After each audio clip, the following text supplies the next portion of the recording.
Hey Facebook, how you doing? This is Tony Herbert. Just wanted to kind of just give you guys a brief on the One Family, One Community initiative component, because there were a lot of questions with regards to how the funds that we're raising are going to be applied. Well, I want to make sure first and foremost that this is done with the utmost integrity. We're working with three not-for-profit organizations, one serving as our fiduciary, which is USTEP USA, Share for Life, and we're also going to be working with another organization under the umbrella of the African American International Chamber of Commerce. We're going to be working with those three groups because we want to make sure that, transparency is key, because we don't want to accept monies from folks and they not know where this goes. Just didn't want to elaborate too much too soon as we're building this particular project, but just to give you some examples of what this initiative is. First, the One Family, One Community initiative speaks directly to having an opportunity for us to bring the village together.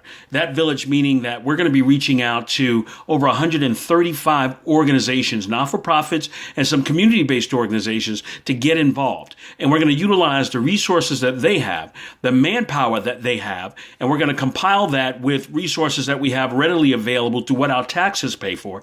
That is why we're reaching out to the mayor to get him and the agencies behind us.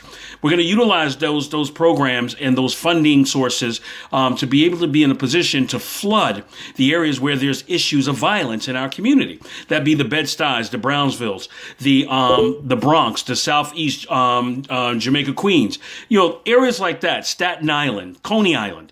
We're targeting those areas with these members because that's where our power is. The influx of the individuals that are going to be committing themselves to being a part of the campaign so that we can go in and mentor these young people by adopting the schools, adopting the housing developments where there's these issues, utilizing CompStat through the NYPD, which affords us an opportunity to create our own thing called YouthStat, so we can identify where our kids are having the issues and getting them before the crisis and getting them before that last interaction that may get them incarcerated or dead. So One Family, One Community initiative, again, is that whole, it's a village concept. We're getting everybody involved in this process.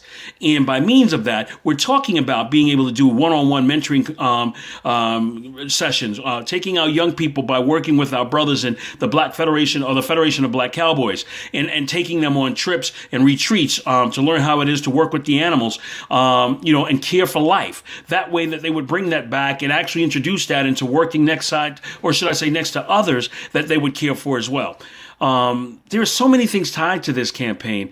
It's self-funded to a large degree because we have our own fundraising components with our Youth Advocacy Awards Gala, which will allow for us to raise monies to keep this program going. The Big East Step Off campaign that we're working on, which is a marching band competition, where we're going to be bringing bands from around the country to compete here in our city, and we're going to donate a portion of those proceeds to the VH1 Save the Music Foundation so we can keep music in the school, giving our young people more work to do and more opportunities through that art form, and also work with other campaigns like the Cure for Violence groups that are out here and partner with them and even find some resources to back them up and have them on board as a resource for ourselves as well.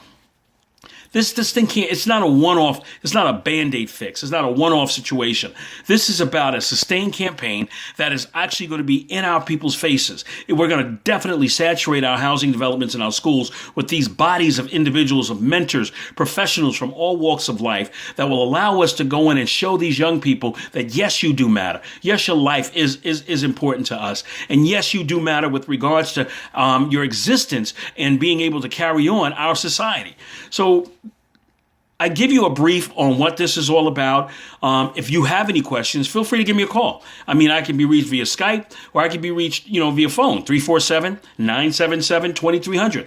I have no problem elaborating more so about this campaign, but I just want everybody to get the significant understanding that there are things that are put in place already that is not working.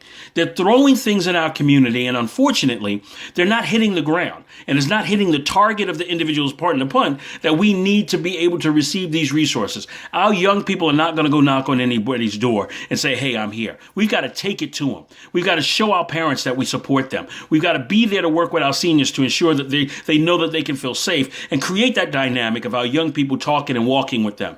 That's what this campaign is all about. And that's why we're asking for your donation. So if you can make it, please go to the GoFundMe page and help us to get this thing jump started. We don't want to become dependent upon government. And that is where the problem starts. The minute you get locked into into that process, you get caught up in the political. And I don't want to do that. If I can get the support from you guys and get the jump start that we needed to give this thing the legs it needs, then we can move from there and build this thing. And you would be satisfied in recognizing that we're able to reduce violence to a large degree in every one of our communities throughout New York, Nassau, Suffolk, and Westchester counties. I thank you for listening. And again, go to that GoFundMe page and I'll repost it. It's at the bottom of this email, of this Facebook blast. And just sign on. If you got it, you got it. I understand that. We're not putting any pressure on anybody. But if you can help, and you might be able to sacrifice that $20 or $25 to get us in a position to save lives, then you've helped save a life. Thank you so much for listening.